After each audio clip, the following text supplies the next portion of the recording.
মুসলমানরা ইসলাম যে কবুল করবে সে আমার পক্ষ থেকে মুসলমানিত্বের স্বীকৃতি লাভ করবে। আর এই ইসলাম কবুল করার কারণে এটাই আমার কাছে একমাত্র মনোনীত ধর্ম। আল্লাহ তাআলা মুসলমানদের জন্য রব নয়। আল্লাহ রব্বুল আলামিন যদি মুসলমানদের জন্য রব না হয়, তাহলে আল্লাহ রব্বুল আলামিন কি গাউস কুতুব আউলিয়াদের জন্য রব? আল্লাহ রব্বুল আলামিন যদি গাউস কুতুব আউলিয়াদের জন্য রব হইতেন, আল্লাহ তাআলা বলতেন আলহামদুলিল্লাহি রব্বিল আউলিয়া ওয়াল মুত্তাকিন। আল্লাহ কি এমনটা বলেছেন? বলেন নাই। আল্লাহ তাআলা গাউস কুতুবদের জন্য রব নয়, তাহলে আল্লাহ তাআলা নবী রাসূলদের জন্য রব। যদি আল্লাহ রব্বুল আলামিন নবী রাসূলদের জন্য রব হইতেন, তাহলে আল্লাহ রব্বুল আলামিন সূরা ফাতিহার প্রথম আয়াতেই বলতেন আলহামদুলিল্লাহি রব্বিল আম্বিয়া ওয়াল মুরসালিন। আল্লাহ তাআলা কি এমনটা বলেছেন? বলেন নাই। আল্লাহ রব্বুল আলামিন মুসলমানদের জন্য রব নয়, আল্লাহ রব্বুল আলামিন গাউস কুতুব আউলিয়াদের জন্য রব নয়, আল্লাহ রব্বুল আলামিন নবী রাসূলদের জন্য রব নয়, তাহলে আল্লাহ তাআলা কার রব? আল্লাহ তাআলা বলেন আলহামদুলিল্লাহি রব্বিল আলামিন। আল্লাহ রব্বুল আলামিন বলেন আমি হলাম ওই রব যেই রব নবমণ্ডল এবং ভূমণ্ডল সৃষ্টি করেছে। আমি হলাম এই রব যিনি আসমান জমিন লৌহ কলম আরশ কুরসি সব কিছুর রব। মোহতারাম হাজরিন, রব শুধু আমরা মনে করি রবের অর্থ শুধু সৃষ্টি, সৃষ্টিকর্তা। মুফাসসিরগণ বলেন রব শুধু সৃষ্টিকর্তাকে বোঝায় না, রব ওই স্রষ্টাকে বলা হয় যার মধ্যে তিনটি বৈশিষ্ট্য রয়েছে, তিন গুণে গুণান্বিত যিনি, তাকেই বলা হয় রব। এই তিনটি গুণ একমাত্র আল্লাহর মধ্যে পাওয়া যায়, অন্য কারো মধ্যে এই তিনটি গুণ পাওয়া যায় না। এর মধ্যে রবের অর্থ হলো সৃষ্টিকর্তা। আল্লাহ রব্বুল আলামিন আপনি আমার সৃষ্টিকর্তা, বলেন সুবহানাল্লাহ। রব বলা হয় যিনি সৃষ্টি করবেন, রিজিকের ব্যবস্থা করবেন। রব বলা হয় যিনি সৃষ্টি করার পর বান্দার রিজিকের ব্যবস্থা করবেন, মাখলুকের রিজিকের ব্যবস্থা করবেন। রবের অর্থ হলো যিনি সৃষ্টি করবেন, রিজিক দিবেন, ইনি লালন পালন করবেন, বলেন না সুবহানাল্লাহ। মোহতারাম হাজরিন,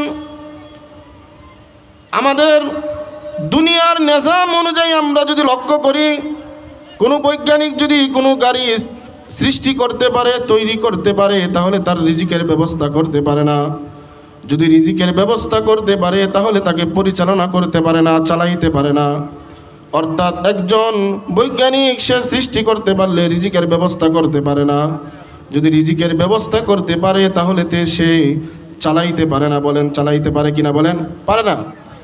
যদি সে গাড়ি তৈরি করে, তাহলে সে রিজিকের ব্যবস্থা করতে পারে না। পারে রিজিকের ব্যবস্থা করতে? পারে না। যদি রিজিকের ব্যবস্থা করতে পারে, তাহলে সে গাড়ি চালাইতে পারে না। একজন বৈজ্ঞানিক কি একটা গাড়ি তৈরি করে না হাজার হাজার গাড়ি তৈরি করে? বলেন হাজার হাজার গাড়ি। এই তিনটি গুণ একমাত্র অন্য কোনো মাখলুকের মধ্যে, অন্য কোনো স্রষ্টার মধ্যে পাওয়া যায় না। এই তিনটি গুণ একমাত্র আপনি আমার রব আল্লাহ রব্বুল আলামিনের মধ্যে বিদ্যমান পাওয়া যায়। রব বলা হয় যিনি সৃষ্টি করবেন, রিজিক দিবেন। বলেন আপনি আমাকে সৃষ্টি কে করেছেন? বলেন আল্লাহ। কে করেছেন? আল্লাহ। আপনি আমার রিজিকের ব্যবস্থা কে করেন? বলেন আল্লাহ। আপনি আমাকে কে পরিচালনা করতেছে? বলেন আল্লাহ। সৃষ্টি করেছেন আল্লাহ, রিজিকের ব্যবস্থা করেছেন আল্লাহ, আপনি আমাকে চালাইতেছেন, পরিচালনা করতেছেন আল্লাহ, বলেন সুবহানাল্লাহ।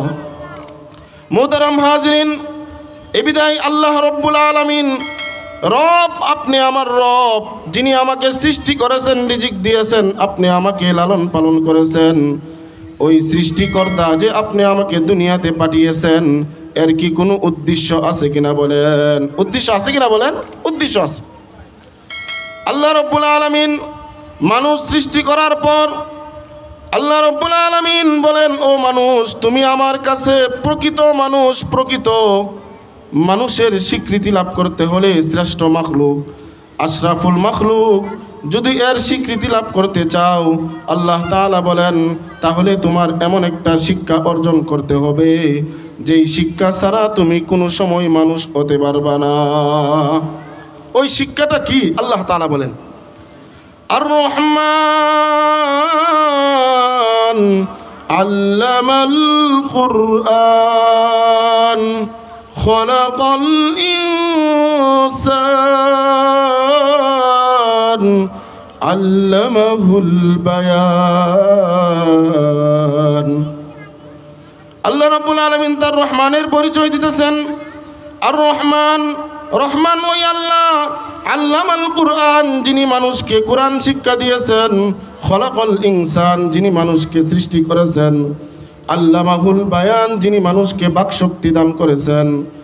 মোহতারাম হাজরিন, আমরা যদি আয়াতের দিকে লক্ষ্য করি তাহলে আমরা প্রথমে আল্লাহ তাআলা বলতেছেন আর রহমান, রহমান ওই আল্লাহ যিনি আল্লামাল কুরআন যিনি মানুষকে কোরআন শিক্ষা দিয়েছেন। তারপরে বলেন আল্লাহ তাআলা খলাকাল ইনসান যিনি মানুষকে সৃষ্টি করেছেন। আল্লাহ রাব্বুল আলামিন কোরআনের আয়াত নাজিল করতেছেন, প্রথমে আমি মানুষকে কোরআন শিক্ষা দিয়েছি, তারপর মানুষকে আমি সৃষ্টি করেছি। অথচ দুনিয়ার নিজাম হলো প্রথম মানুষ সৃষ্টি করেছে, তারপর কোরআন আল্লাহ তাআলা শিক্ষা দিয়েছেন।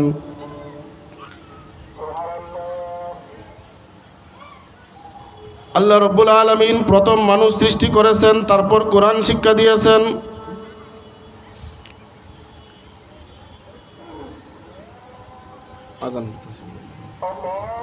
আজান করতেছে, আজানের উত্তর দিই আমরা। মোহতারাম হাজরিন, আমরা শুনতেছিলাম যে আল্লাহ রাব্বুল আলামিনের কাছে যদি আপনি আমি মুসলমানিত্বর স্বীকৃতি লাভ করতে চাই, আল্লাহ রাব্বুল আলামিনের কাছে যদি আপনি আমি মানুষের স্বীকৃতি লাভ করতে চাই, শ্রেষ্ঠ মাখলুকের, আল্লাহ তাআলা বলেন আর রহমান আল্লামাল কুরআন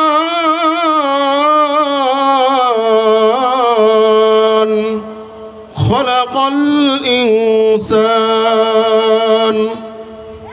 আল্লাহ রাব্বুল আলামিন বলেন রহমান ওই আল্লাহ, আল্লামাল কুরআন যিনি মানুষকে কোরআন শিক্ষা দিয়েছেন, খলাকাল ইনসান যিনি মানুষকে সৃষ্টি করেছেন।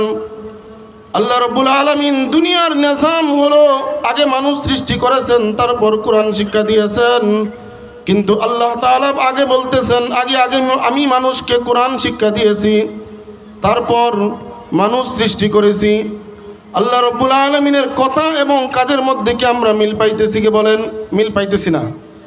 আগে আল্লাহ তাআলা মানুষ সৃষ্টি করেছেন, তারপর আল্লাহ রাব্বুল আলামিন মানুষকে কোরআন শিক্ষা দিয়েছে। কিন্তু আল্লাহ তাআলা বলেন যে আমি আগে মানুষকে কোরআন শিক্ষা দিয়েছি, তারপর সৃষ্টি করেছি। মুফাসসিরগণের তাফসীর করেন আল্লাহ রাব্বুল আলামিন এই কালামুল্লাহর এই সূরাতুর রহমান দ্বারা আল্লাহ তাআলা মানুষকে বুঝাইতে চাইতেছেন যে হে মানুষ, আমি তোমাকে সৃষ্টি করেছি। মানুষ, আমি তোমাকে সৃষ্টি করেছি। তোমার পিতা তোমাকে মুসলমান বানাবে, তোমার পিতা তোমাকে ইহুদি বানাবে, তোমার পিতা তোমাকে খ্রিস্টান বানাবে, তোমার পিতা তোমাকে নাসারা বানাবে, তোমার পিতা তোমাকে বৌদ্ধ বানাবে, তোমার পিতা তোমাকে মূর্তি পূজারী বানাবে। কিন্তু আমার নিকট যদি তুমি মানুষ সত্যের স্বীকৃতি লাভ করতে চাও, আল্লাহ তাআলা বলেন আর রহমান আল্লামাল কুরআন, কোরআনের শিক্ষায় শিক্ষিত হতে হবে। যদি তুমি কোরআনের শিক্ষায় শিক্ষিত হতে পারো, কোরআনের দীক্ষায় দীক্ষিত হতে পারো, তাহলেই তুমি আমার পক্ষ থেকে মানুষত্বের স্বীকৃতি লাভ করবে। বলেন না সুবহানাল্লাহ। মোহতারাম হাজরিন, এ বিদায় কোরআনের শিক্ষায় আপনি আমার শিক্ষিত হতে হবে, কোরআনের দীক্ষায় আপনি আমি দীক্ষিত হতে হবে। একটা সমাজ কোরআনের শিক্ষা যখন গ্রহণ করে তখন সমাজটা পরিবর্তন হয়ে যায়, আল্লাহর হুকুম এবং রাসূলের তরিকায় চলে। আর ওই সমাজ, যেই সমাজের মধ্যে কোরআনের শিক্ষা নাই, ওই সমাজটা আল্লাহ এবং রাসূলের হুকুমে চলে না, সমাজ চলে গণতন্ত্রের হুকুমে। বলেন ঠিক কিনা? মোহতারাম হাজরিন, এ বিদায় আপনি আমার সন্তানদেরকে কোরআনের শিক্ষা দিব তো ইনশাআল্লাহ? বলেন, কোরআনের শিক্ষায় শিক্ষিত করবো কিনা ইনশাআল্লাহ? কোরআনের শিক্ষায় শিক্ষিত করব। আজকের যেই মাহফিল, এটা হলো কোরআনের মাহফিল। আজকের মাহফিল আপনি আমার জন্য জান্নাত কামাই করার মাহফিল। আপনাদের নিকট বিনীত আবেদন, এখন নামাজের পর থেকে আমাদের দাওয়াতি মেহমানগণ ধারাবাহিকভাবে আলোচনা করবেন। নামাজের পর আমাদের দিলওয়ার বিন গাজী উনি বয়ান করবেন, তারপর বয়ান করবেন ইব্রাহিম খলিল বেস্তপুরি, তারপর বয়ান করবেন আমাদের প্রধান বক্তা আরিফ বিন হাবিব। ধারাবাহিকভাবে আমাদের বয়ান চলতে থাকবে। আপনারা আজকের জন্য বাড়িতে, শাস্ত্রলে অথবা রাস্তাঘাটে অযথা সময় নষ্ট না করে আমরা নামাজ আদায় করে সকলে মাহফিলের প্যান্ডেলের ভিতরে চলে আসব। আল্লাহ তাআলা আমাদের প্রত্যেককে আজকের মাহফিলকে নাজাতের উসিলা বানিয়ে দেখ, আমরা বলি আমিন। এখন